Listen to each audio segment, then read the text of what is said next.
오늘 수요 저녁 예배해 주신 하나님의 말씀은 출애굽기 10장의 말씀입니다. 출애굽기 10장 우리 21절부터 29절까지의 말씀을 한 절씩 교독하겠습니다. 출애굽기 10장 21절부터 29절까지의 말씀입니다. 여호와께서 모세에게 이르시되 하늘을 향하여 내 손을 내밀어 애굽 땅 위에 흑암이 있게 하라. 곧 더듬을 만한 흑암이리라.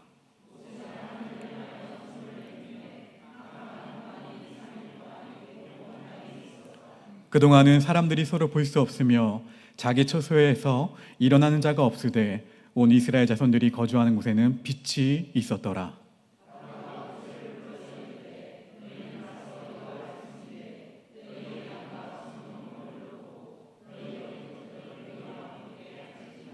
모세가 이르되 왕이라도 우리 하나님 여호와께 드릴 제사와 번제물을 우리에게 주어야 하겠고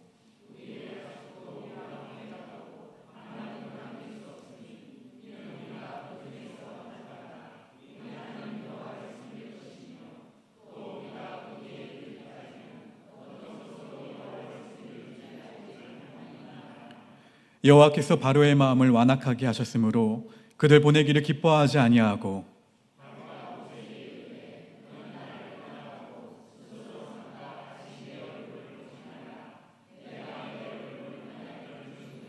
함께 있습니다.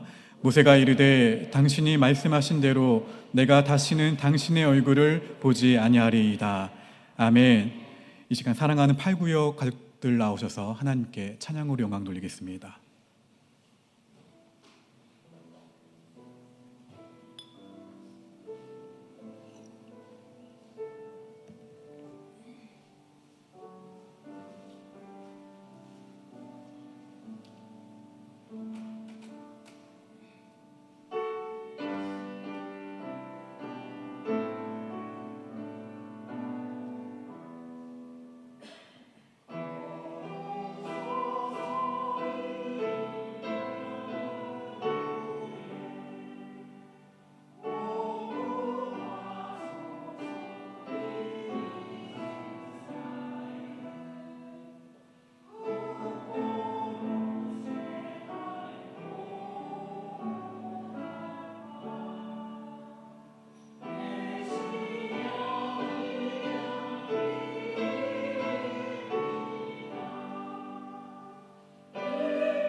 하나님 감사합니다.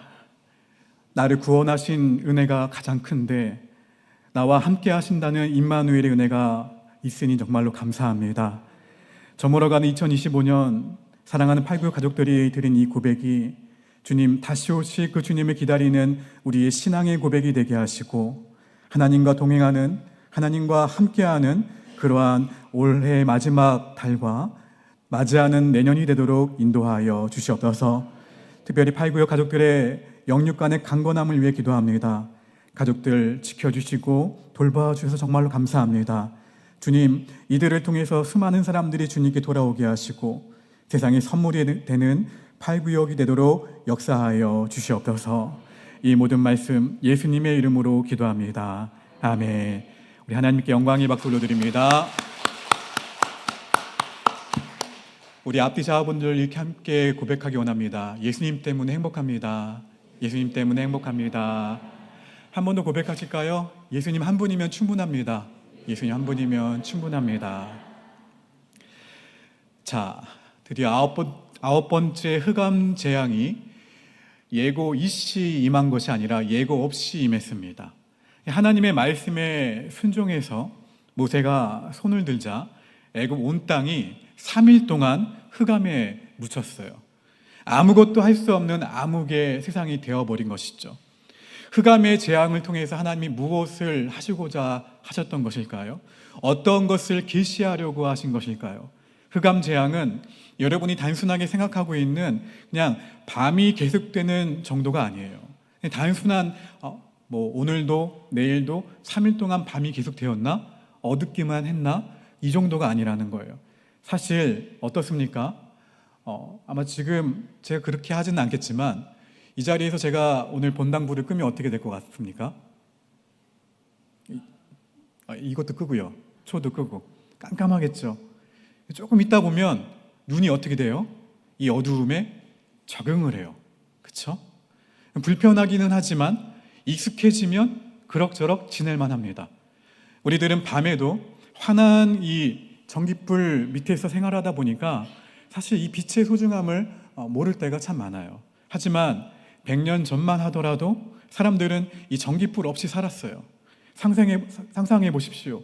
그때 사람들은 등잔불 하나로 밤을 밝혔고 생여 그것도 너무 아까워서 어떻게 합니까? 금방 껐잖아요. 그렇죠? 그때 사람들은 이 등잔불 하나로 살았어요. 그마저도 기름을 아껴야 했기 때문에 그냥 오래도록 켜놓을 수가 없었다라는 것이죠. 등잔불마저 꺼지면 세상은 그야말로 칠흑과 같은 그 어두움에 묻히곤 했습니다. 옛날 사람들은 그 어두운 가운데서도 할 일은 다 하면서 살았어요. 하나님이 지으신 우리 사람의 눈이 굉장히 적응력이 뛰어나서 어두우면 어두운 대로 그 기능을 발휘하게 지음을 받은 것이겠죠.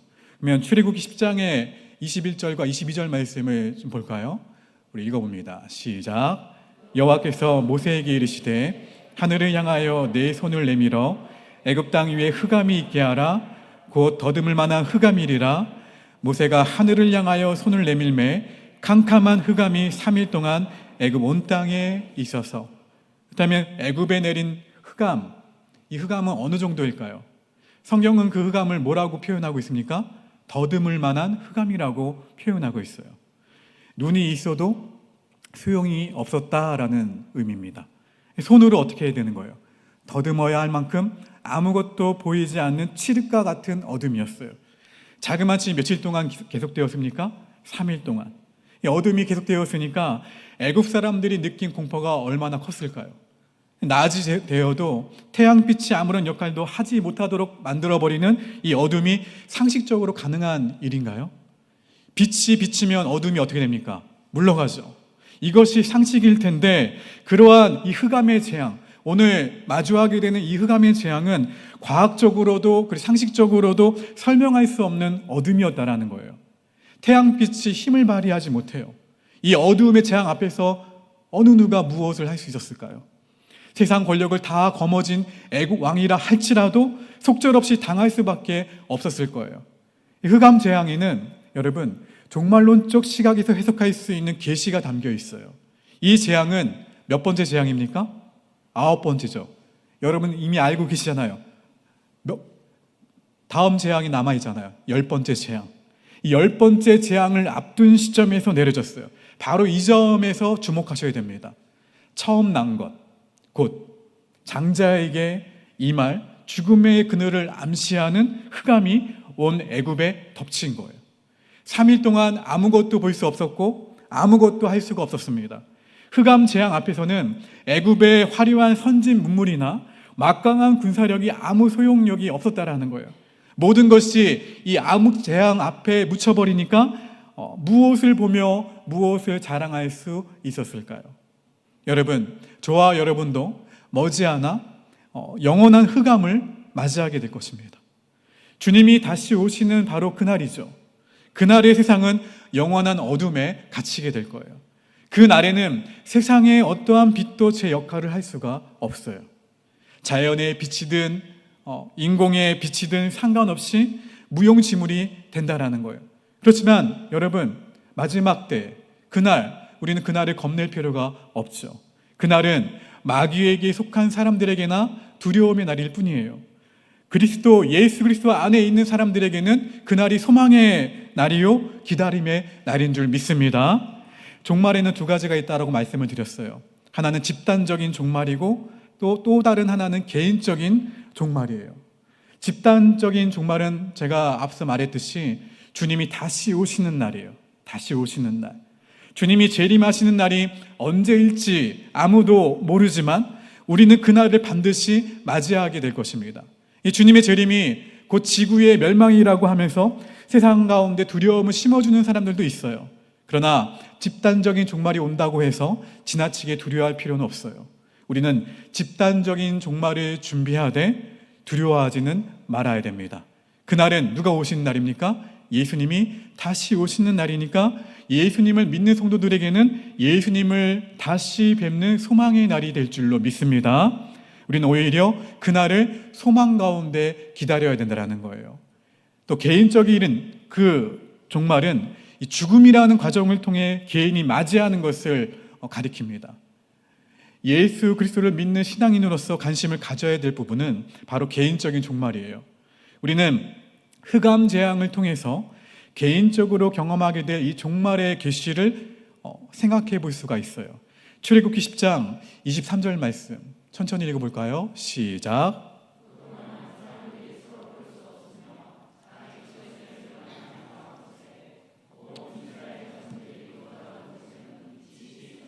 무엇이 있었더라? 빛이 있었더라. 성경은 흑암 재앙이 내리자 옆 사람을 볼 수도 없어요. 그렇죠? 옆 사람을 볼 수도 없고 자리에서 일어나는 자도 없었다라고 기록하고 있어요. 어쩌면 이 말은 무슨 말입니까? 일어날 필요가 없었다. 일어나도 소용이 없다라는 거예요. 일어난다고 해서 할 수 있는 일이 아무것도 없었기 때문에 일어날 필요가 없었다라는 기록이에요. 바로 옆에 있는 사람조차도 볼 수가 없는데 무슨 일을 할 수 있었을까요? 세상에 영원히 사는 사람은 있나요, 없나요? 없죠. 어느 순간 인생은 세상에 온 순서와 상관없죠. 그렇죠? 내가 먼저 왔다고 해서 먼저 가는 것이 아니에요. 세상에 온 순서와 상관없이 각자의 흑암을 맞이하게 됩니다. 장례식장에 조문객으로 방문하는 게 아니라 조문객을 맞이해야 되는 처지가 될 날이 온다라는 거예요. 사람들이 와서 나에 관한 이야기를 나누는데 정작 나는 자신 죽었다는 사실조차 인지를 못하게 되겠죠. 반가운 사람들이 찾아와 말을 걸어도 나는 그들과 인사를 나눌 수가 없어요. 정답게 이야기를 나눌 수도 없습니다. 이처럼 죽음은 어느 누구에게나 예외 없이 찾아온다라는 거예요. 역사상 수많은 사람들이 순리에 따라서 이 죽음을 맞이했습니다. 이 흑암을 맞이했어요. 최고의 권력을 누렸던 사람들도 죽음을 맞이했고 최고의 그 부를 축적했던 사람들도 그 부의 규모와 상관없이 죽음을 맞이했고 최고의 석학도 죽음을 맞이했고 최고의 예술가도 죽음을 맞이했어요. 어느 누구나 이 죽음을 홀로 맞이했다라는 거예요. 인생에서 뒤늦게 깨닫게 되는 것이 있다라면 각자에게 주어진 시간이 많이 남아있지 않다라는 거예요. 아직 여러분 어떻습니까? 많이 남아있는 것 같습니까? 아직 많이 남아있는 것 같지만 인간에게 주어진 시간은 그리 길지 않아요. 좀 더 자자, 좀 더 졸자하고 게으름 필 그 이유가 없다라는 거예요. 그리스도인이라면 더더욱 시간을 아낄 줄 아셔야 돼요. 사도 바울이 에베소서 5장 16절 말씀에서 이렇게 고백을 했죠. 세월을 어떻게 하라? 아끼라. 때가 어떻다라고요? 악하니라. 온 애굽이 흑암에 묻혀 있는 동안에 이스라엘 자손들이 거주한 곳에는 빛이 있었어요. 빛이. 하나님은 9번째 재앙에서 애굽과 이스라엘을 흑암과 빛을 대비하고 계심을 알 수가 있어요. 애굽은 흑암이죠. 흑암이 자욱했어요. 이스라엘은 빛이죠. 빛 가운데 있었죠. 이렇게 갈립니다. 이것은 단순히 낮과 밤을 구분짓는 빛과 어두움의 이야기가 아니에요. 같은 날이죠. 그렇죠? 같은 시간에서 빛과 어두움이 공존했다라는 거예요. 빛과 어두움의 공존을 과학적으로 어떻게 설명할 수 있을까요? 이 같은 공간에 한쪽은 빛이 있고 한쪽은 흑암이 있는 거예요. 여러분, 9번째 내린 이 재앙으로 내린 흑암은 빛으로 옮겨갈 수 있는 성질의 것이 아니었어요. 애굽에 속한 사람들이 이스라엘 사람들이 사는 곳에 빛이 있음을 알고도 옮겨갔다라는 기록이 있나요, 없나요? 없죠. 그렇죠? 빛을 보고 갈만할 텐데 가지를 못했어요. 시편 말씀을 읽게 되면 당시 상황을 짐작해 볼 수가 있습니다. 시편 78편 49절 말씀 시작. 그의 맹렬한 노여움과 진노와 분노와 고난 그 재앙의 천사들을 그들에게 내려 보내셨으며, 하나님이 이 흑암과 함께 무엇을 내보내셨다라는 거예요? 수많은 악령들을 내보내셨다라는 거예요. 악령이 어둠 속을 배회하도록 허락하신 거예요. 새 번역을 보게 되면 뭐라고 기록되어 있냐면 곧 재앙의 사자를 내려 보내셨다라고 기록되어 있어요. 재앙의 사자. 즉 이 흑암의 재앙은요, 단순한 어두움이 아닙니다. 단순한 어둠이 아니라 죽음이 드리워진 영적인 암흑을 상징을 하고 있는 거예요. 그렇다면 이스라엘 자손들과 함께했던 빛은 무엇일까요? 빛. 그 빛은 우리가 흔히 보고 있는 이 자연의 빛이 아니에요. 인간이 상상할 수 있는 종류의 빛도 아니에요. 그러나 그 빛은 이미 인간의 역사 가운데 있었던 빛입니다. 바로 언제입니까? 천지 창조 때 있었던 빛이에요. 창세기 1장 3절과 4절 함께 있습니다. 시작.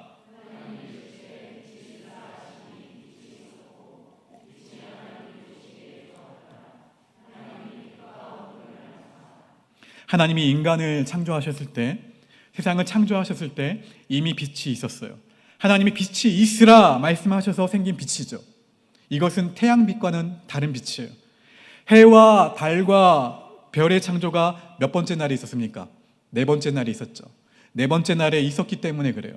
그러면 첫째 날에 창조된 빛은 어떠한 빛인가요? 과학적으로 설명할 수 없는 하나님의 빛을 말합니다. 하나님이 빛이 있으라 하시니 빛이 있었어요. 빛과 어두움을 나누셨는데 빛을 보셨을 때 뭐라고 고백을 하십니까? 하나님이 좋았더라. 하나님이 보시기에 좋았던 것이 빛이라면 어두움은 무엇일까요? 하나님의 아픔이라고 할 수 있겠죠. 하나님의 아픔이라고 말할 수가 있어요. 하나님의 빛이 있자 혼돈과 공허와 흑암이 어떻게 됩니까? 물러가고 새 창조의 역사가 일어났어요. 인간이 이해하기 힘든 하나님의 빛이요, 인간이 이해하기 힘든 어둠이에요. 그 빛이 또 한 번 인간 역사를 비추었어요. 곧 무엇입니까? 육신을 입고 오신 예수 그리스도입니다. 할렐루야. 빛으로 오신 예수님에 대해서 사도 요한은 이렇게 증언하죠. 요한복음 1장 9절 말씀 읽어봅니다. 시작. 참빛 그 세상에 와서 각 사람에게 비추는 빛이 있었나니. 요한복음 1장 4절과 5절을 읽어봅니다. 시작.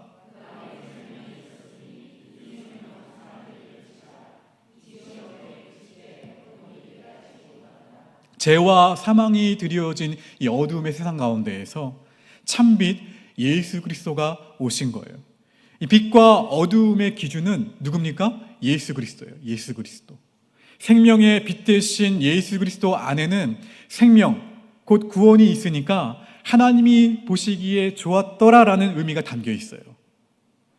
예수 그리스도 안에 있으면 이런데 예수 그리스도 밖에 있으면 어떻게 됩니까? 밖에 있으면 어두움이라는 거예요. 이것은 곧 사망이요 하나님의 아픔을 상징합니다. 예수 그리스도 밖에 있으면요. 요한복음 1장 10절 이하의 말씀 천천히 읽어봅니다. 시작. 그가 세상에 계셨으며 세상은 그로 말미암아 지은 바 되었으되 세상이 그를 알지 못하였고 자기 땅에 오매 자기 백성이 영접하지 아니하였으나 영접하는 자 곧 그 이름을 믿는 자들에게는 하나님의 자녀가 되는 권세를 주셨으니. 할렐루야. 참빛 되신 예수 그리스도를 영접하여 우리가 하나님의 자녀가 되었어요. 그리고 뭐라고 말씀하세요? 보시기에 좋았더라. 그러면 오늘을 사는 저와 여러분의 삶 가운데에도 하나님의 영광의 빛이, 하나님의 그 얼굴의 빛이 늘 비춰지게 되기를 주의 이름으로 간절히 축원합니다. 또한 삶의 터전에도 어두움이 아니라 빛이 늘 함께하기를 주님의 이름으로 축원합니다. 자, 흑암 재앙이 애굽에 내려졌을 때 이스라엘 자손들이 거주하는 곳에는 빛이 있었어요. 이처럼 성경은 하나님이 흑암 재앙으로 이스라엘 백성들과 그리고 애굽 사람들을 구별하실 때 고센이라고 하지 않으시죠? 이제 그렇죠? 이스라엘이라고 쓰셨어요. 이스라엘. 지금까지 애굽에 재앙이 임했을 때에는 어느 땅에만 은혜가 임했습니까? 고센 땅. 그렇죠? 고센 땅에만 은혜를 베푸셨어요. 그런데 흑암 재앙부터서는 지역적으로 구별하지 않으세요. 대신에 이스라엘을 부르심으로써 민족으로 구별하십니다. 하나님의 이 구원의 빛은 지역적인 구분을 통해 비친 것이 아니었다라는 뜻이에요. 당시 이스라엘 백성들과 애굽 사람들이 지역적으로 완전히 분리되어 살았던 것이 아니기 때문에 그래요. 무슨 말입니까? 적은 수라도 분명히 섞여서 살았을 거예요. 애굽 사람이 집에 들어가서 분명히 이스라엘 사람들이 종으로 있었던 사람들도 분명히 있었을 거예요. 그래서 흑암 이 재앙이 내려지게 될 때에 이스라엘을 비추었던 이 빛은 고센 땅이 아니에요. 고센 땅이 아니라 이스라엘 백성을 비춘 것입니다. 영적으로 어두워진 이 세대에 주님이 말씀을 하시죠. 사도행전 16장 31절 함께 있습니다. 시작. 이르되 주 예수를 믿으라. 그리하면 너와 내 집이 구원을 받으리라 하고, 하나님은 하나님의 백성이 어디에 있든지 한 사람도 빠짐없이 찾아내신다라는 거예요. 그 사람이 돌아오기까지 이 마지막 때를 늦추시고 계신 거예요. 그리하여 마지막 때에 구원의 빛이 함께하도록 하시는 것이 하나님의 마음이라는 거예요. 참빛 대신 예수 그리스도가 이 땅에 다시 오시는 날은 우리 아무도 알 수 없습니다. 하늘의 천사도 그날을 알지 못한다라고 기록되어 있어요. 그러므로 때와 장소에 매여 있는 종말 신앙은 거짓입니다. 그날은 아무도 모르게 온다고 하셨으니 우리가 사는 날 동안 우리는 어떻게 하고 있으면 돼요? 영적으로 깨어 있어야 돼요. 삶의 현장에서 또 열심히 사셔야 돼요. 게으르지 말고 열심히 살면서, 그렇게 되면 그곳에 무엇이 비친다는 거예요? 빛이 임하게 된다라는 말씀이에요. 우리 그리스도인들은 어둠의 권세에서 벗어나야 됩니다. 어둠에 매여 있는 것은 그리스도인의 모습이 아니라는 거예요. 당장 빛 가운데로 나오셔야 돼요. 지금 여러분의 삶의 현장은 어떠한 곳입니까? 지금 그곳을 예수님, 그 참빛 되시는 예수님으로 채워지게 되기를 주의 이름으로 간절히 축원합니다. 주님의 임재로 채우셔야 돼요. 그곳을 하나님의 영광이 빛나는 빛된 공간으로 채우셔야 돼요. 주님을 바라보셔야 돼요. 빛된 공간으로 채우셔야 된다는 거예요. 여러분, 흑암의 재앙에 놀란 이 바로는 모세를 부르죠. 또 부릅니다. 그리고 마지막 타협안을 제시하고 있어요.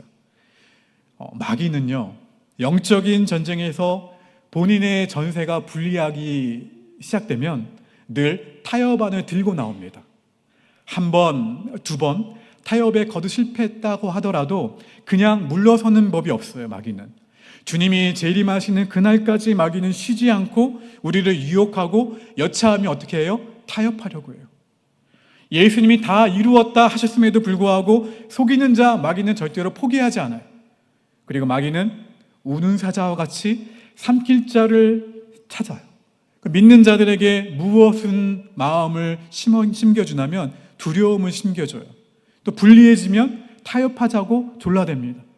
먹음직도 하고 보암직도 하고 지혜롭게 할 만큼 탐스러워 보이는 것으로 유혹한다라는 것이죠. 이것이 마귀의 특징이에요. 하지만 마귀는 영원할 수 없습니다. 그 끝이 분명히 있어요. 바로가 마지막으로 제시한 타협안이 무엇인 줄 아십니까? 출애굽기 10장 24절 읽어봅니다. 시작.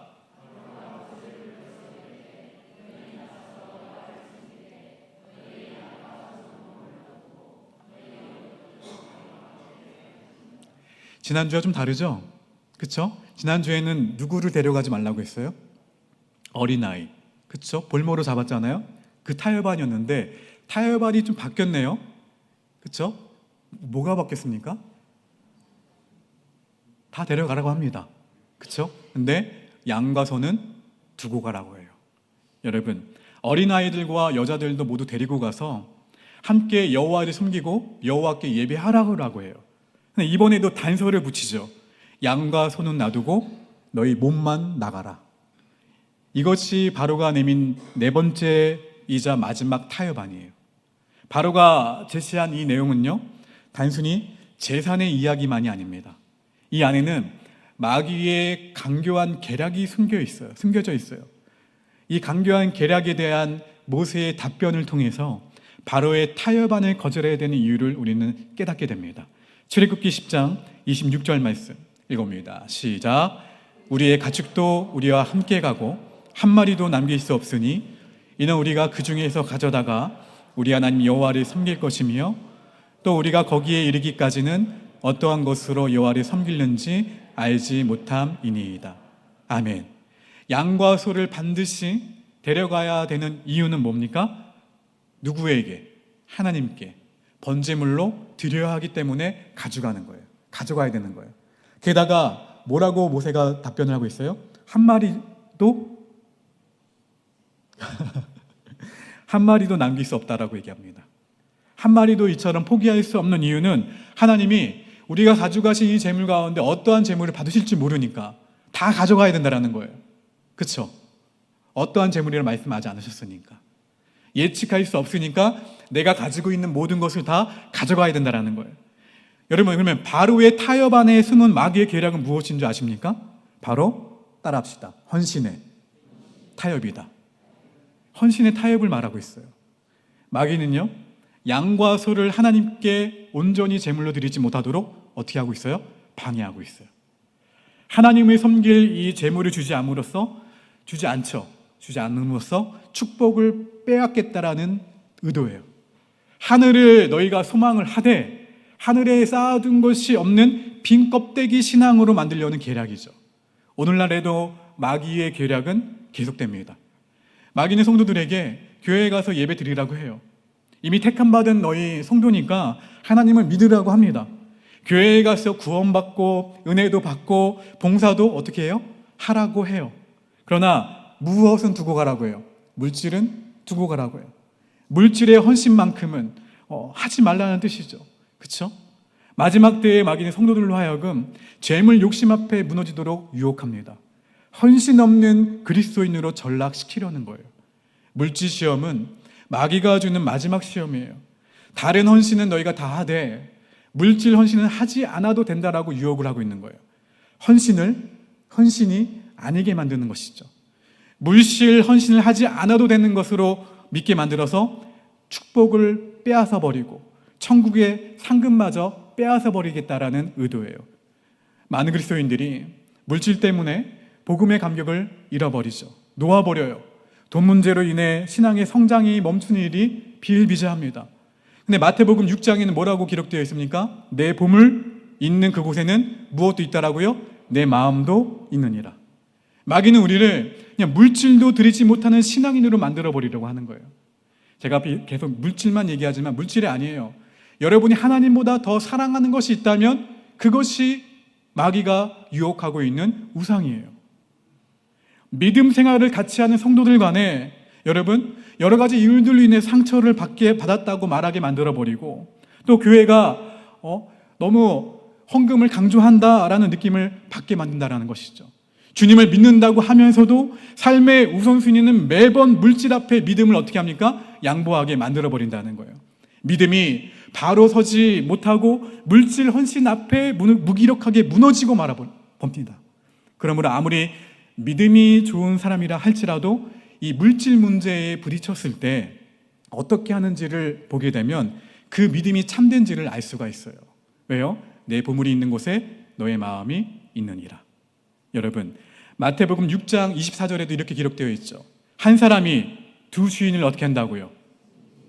혹 이를 미워하고 저를 사랑하거나 혹 이를 중히 여기고 저를 경히 여김이라. 너희가 하나님과 재물을 어떻게 한다? 겸하여 섬기지 못하느니라. 주님을 믿는 믿음을 무너뜨릴 수 있는 것이 재물이라고 하고 있어요. 물질 앞에 여러분 한번 타협해 버리고 마면 10년, 20년이 지나도 그 신앙은 더 성장하지 못하고 그 자리에서 멈춰버립니다. 모세는 바로에게 양과 소, 우리가 가지고 있는 가축들 한 마리도 포기하지 못한다고 이야기하고 있어요. 재물에 욕심이 있어서 그렇습니까? 모세가? 한 마리도 포기하지 못해. 바로에게 줄 수가 없어. 아니에요. 하나님께 드릴 그 번제물을 지키기 위한 고백이었어요. 여러분, 이스라엘 백성들은 가나안으로 가는 여정 가운데에서 광야를 거쳐야만 했습니다. 나중에 이야기죠, 그렇죠? 광야에서 먹고 사는 문제를 걱정한다면 사실 양과 소는 꼭 필요하진 않았어요. 하나님이 그들에게 은혜의 만나를 내려주실 것이기 때문에 그래요. 또 때가 되면 메추라기를 보내실 것이고 반석에서 샘물이 솟아나게 하실 거예요. 이스라엘 백성들의 옷과 신발이 해지지 않도록 하나님이 도우실 거예요. 하나님께 드릴 양과 소를 포기할 수 없다. 모두 데리고 가겠다. 모세가 바로와 대립하는 모습을 보면 그리스도인이 세상의 한복판에서 돈을 벌어야 되는 이유가 분명해집니다. 단순히 더 잘 살기 위해서가 아니라는 거예요. 세상에 나가 힘들게 번 돈을 어떻게 사용하는가? 돈은 아무리 많이 벌어도 죽을 때 가지고 가지 못하죠. 그러므로 그리스도인이라면 이러한 생각을 갖고 있어야 돼요. 내 돈, 돈뿐만이 아니에요. 나의 시간, 또 나의 재능, 달란트죠. 하나님이 사용하시도록 내어 드리자. 할렐루야. 내 돈이, 나의 재능이, 나의 시간이 하나님의 일에 사용된다는 것이 가장 큰 축복이에요. 우리 자녀들이 나는 무엇이 되고 싶어 라고 하는 그 비전을 세우기 전에 아니 나는 이 비전을 통해서 하나님께 영광을 올려드리고 싶어가 중요한 거예요. 여러분, 나는 이 시간을 위해서 하나님께 시간을 드릴 거고 나는 이 시간을 통해서 나는 하나님께 내가 그냥 거저 받았으니까 거저 하나님께 드린다라는 거예요. 물질도, 시간도, 나의 재능도. 여러분, 하나님 앞에 이렇게 내가 소중하게 생각하고 있다는 것을 드리며 살아간다는 것, 이보다 더 큰 축복은 없습니다. 우리는 가진 것을 어떻게 사용이 됩니까? 둘 중 하나예요. 하나님께 드리던가 아니면 세상에 바치든가. 훗날 돌아보면 주님을 위해 살아온 시간밖에는 남지 않음을 알게 될 거예요. 그러므로 여러분 삶 가운데 마귀에게 묶여버린 것들이 있다면 뽑아버리시기를 주의 이름으로 축원합니다. 하나님께 헌신하는 삶을 살지 못하도록 여러분을 계속해서 방해하는 줄이 있다면 그것도 예수 그리스도의 이름으로 과감히 끊어버리셔야 돼요. 주님 앞에 헌신하지 못하도록 하는 것들은 모두 뽑아버리고 끊어버리셔야 돼요. 물질이 우상이 되도록 유혹하는 이 마귀의 속임수를 이 주님을 바라봄으로 말미암아 성령 충만함으로 여러분 모두 다 멸하시기를 주의 이름으로 간절히 축원합니다. 내가 사는 이유, 내가 울어야 하는 이유, 내가 소망을 향해 달려나가야 하는 이유도 오직 누구 안에 있는 거예요? 맞아요. 예수 그리스도 안에 있는 거예요. 내가 울고 있는 이유도 예수님 안에 있고, 내가 기뻐하는 이유도 예수님 안에 있고, 내가 살고 있는 이유도 예수님 안에 있잖아요. 그렇죠? 내가 십자가를 지고 소망을 품고 계속 달려나가는 이유도 누구 안에 있기 때문에 그래요? 예수 그리스도 안에 있기 때문에. 우리의 삶의 목표는 한 가지예요. 오직 하나님 앞에 헌신하는 하나님의 아들, 딸, 하나님의 예배자로, 하나님의 장자로 살아가는 것뿐입니다. 우리 옆 사람에게 축복의 말을 할까요? 당신은 하나님의 장자입니다. 할렐루야. 저를 따라서 한번 고백해 봅시다. 주여, 나를, 내 삶을 세상이 빼앗아가지 않게 하소서. 오직 하나님 앞에 드리며 헌신하는 삶을 살게 하소서. 할렐루야. 그렇게 예수 그리스도 안에서 참빛 되신 예수님 안에서 그 참빛 되신 예수님을 붙들며 살아갈 수 있는 또한 그 주님을 다시 기다리는 대림절, 오늘 수요일 되시기를 주님의 이름으로 간절히 축원합니다. 우리 말씀 기억하시면서 내 구주 예수를 더욱 살아 함께 찬양합니다. 우리 이 시간에 함께 조용한 가운데 함께 기도하기 원합니다.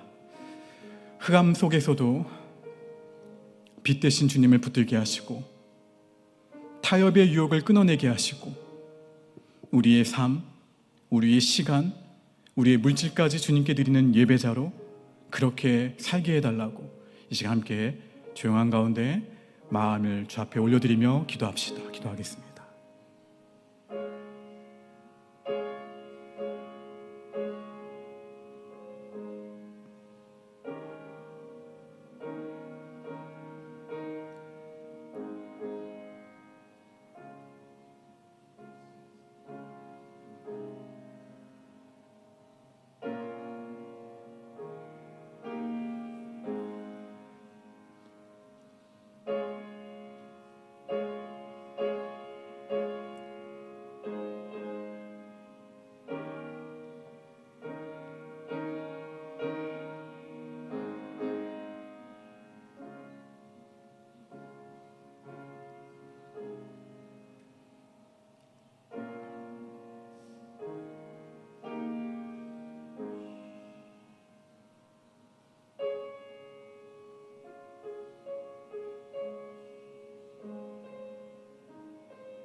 하나님 아버지, 오늘 말씀을 통해 애굽의 온 땅을 덮었던 흑암을 보게 하시니 감사합니다. 사람이 빛을 잃으면 아무것도 할 수 없음을 우리에게 깨우쳐 주셨습니다. 주님, 우리가 두려워할 것은 어둠 자체가 아니라 주님 없이 사는 삶임을 고백합니다. 우리의 마음이 무뎌져 하나님의 경고 앞에서도 돌아서지 않았던 바로처럼 되지 않게 하시고 성령께서 우리의 완악함을 깨뜨려 하나님의 말씀 앞에 즉시 순종하는 마음을 주시옵소서. 흑암이 온 땅을 덮을 때에도 이스라엘의 거주지에는 빛이 있었던 것처럼 오늘 우리의 가정, 우리의 일터와 우리의 마음 한가운데 예수님의 빛이 임하도록 역사하여 주시옵소서.